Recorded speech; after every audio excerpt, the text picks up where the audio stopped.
And welcome back to IGN Live at Gamescom. I'm Brian. I'm with Gavin and David from Yooka-Laylee. You guys brought a brand new trailer, so let's take a look at that real quick.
Okay, so it's pretty much impossible to not smile watching that. Let's just get that out of the way. If you didn't have a good time watching that, there's something fundamentally broken inside of you.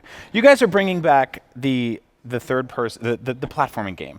Yeah. The collectathon platforming game. I feel like Yooka-Laylee is doing for that genre what The Force Awakens did for Star Wars. Well, that's Sure, a bit of you pressure. can put that on the box. That's a lot of pressure.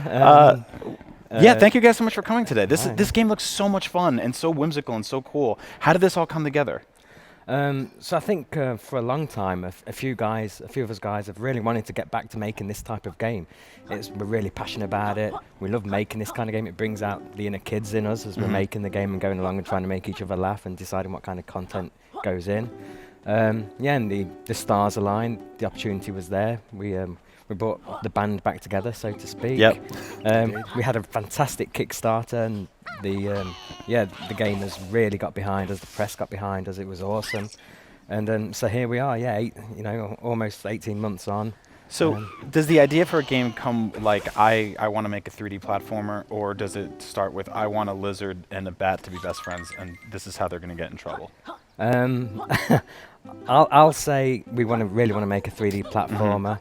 And the artists would say, "Oh, we really want to make a game with a lizard and a bat."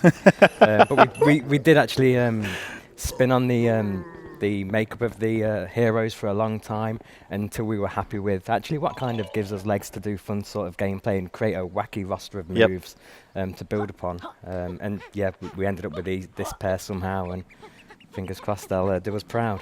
We got to see some of their more interesting transformations, such as the truck. Which I never would have guessed. But then again, this game is kind of about keeping you on your toes. What other kind of sort of transformations and power-ups are we going to see in this game? So we're going to see one on every single level. We know on the jungle world we've got the plant transformation, we've got the truck, the snowplow on the ice world. They all have their own bespoke moves and challenges set up for them. The next few we're just keeping under a hat a little bit longer. I don't want to ruin the surprise. Okay. But they're even better, I'll say. Very cool.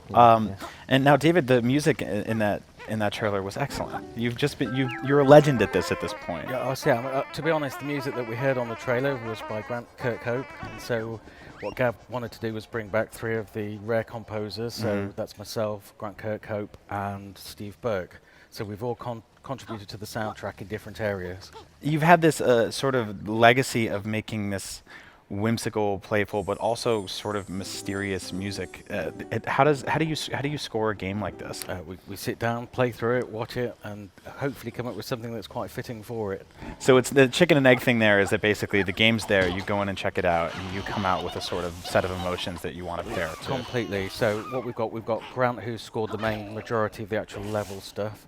I've done the mine carts and a few of the other levels, and Steve's done a lot of the multiplayer and the arcade type stuff. So between the three of us, we've covered all the bases there to our strengths, hopefully. That's awesome. I got to say, it's very cool to see the minecart levels back.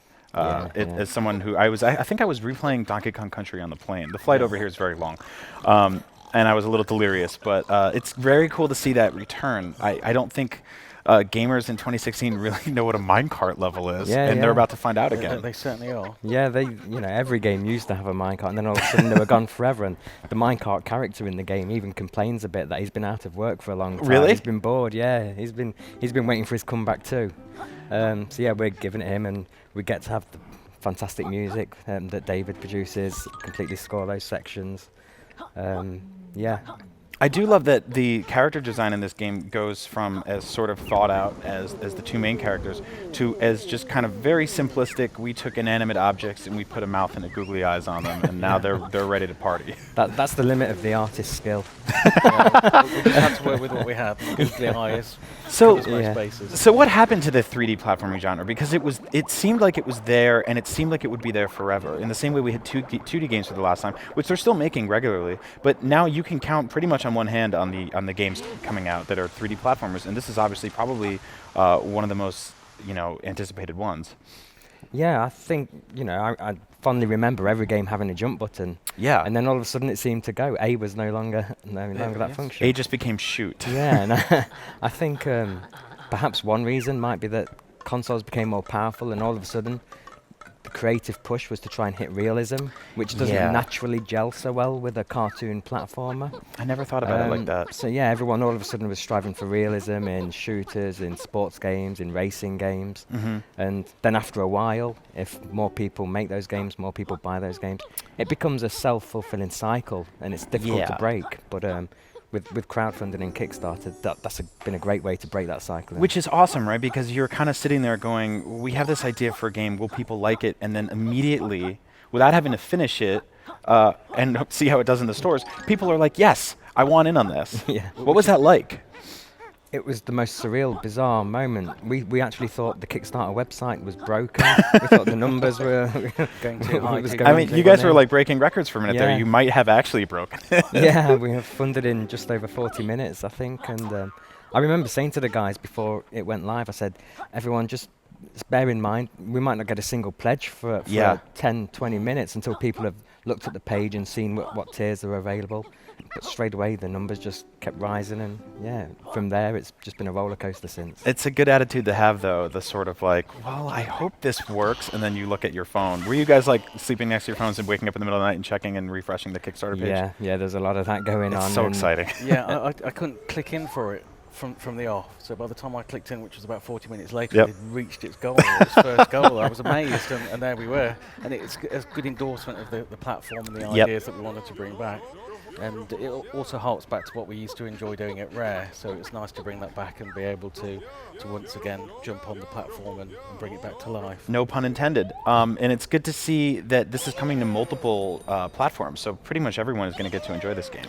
Yes. It was always good that it was on a Nintendo platform, but the fact that we can put it on others brings it to a whole bigger audience. Yeah, because you have a lot of people, I think, that grew up with the N64 that went on to buy Wii U's, but also went on to buy PS4s and Xbox Ones and stuff like that. And like we said before, there really hasn't been anything to satisfy that itch for 3D platformers. And this is even like you're jumping over barrels. There's a lot of kind of legendary iconography here. Yeah, we're doing our bit to make sure barrels get broken in video games. There are a few crates as well. Maybe the googly eyes will attach to a few as well and try and use them against you. They have a habit of doing that. But yeah, the fans, they're on all formats. We kind of see the breakdown from Kickstarter of which formats fans are requesting.